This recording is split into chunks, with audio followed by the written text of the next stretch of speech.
अहिले एउटा नानी जुन रहेको भिडियो भाइरल भएको छ, जुन सुकुम्बासी बस्ती घर भत्काउँदाखेरि आफ्नो घर भत्किँदा जसको पनि मन दुख्छ, जसको आँखाबाट नि आँसु झर्छ, उसलाई खिन्न लाग्छ।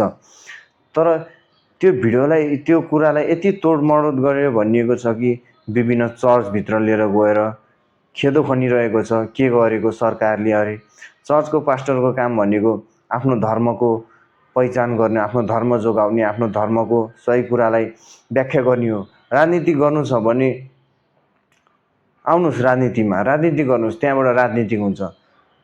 तपाईँको पनि पास्टरको हिसाब गर्ने भए त महिनामा हप्तामा भेटिदिने चलन छ त।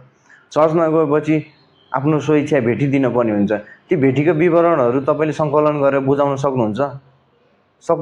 तपाईँको घर कहाँबाट आयो त त्यो? तपाईँ पास्टर बन्दाखेरि तपाईँको घर कहाँबाट आयो? तपाईँले चढ्ने गाडी बाइकमा तेल कहाँबाट आइरहन्छ? कि तपाईँले आफ्नो तलबबाट हाल्नुभयो, आफ्नो तलबबाट कमाउनु भयो? ती विवरण देखाउन सक्नुहुन्छ? तपाईँले सक्नुहुन्छ भने तपाईँलाई सम्मान छ, छैन भने तपाईँ पनि त्यही हो।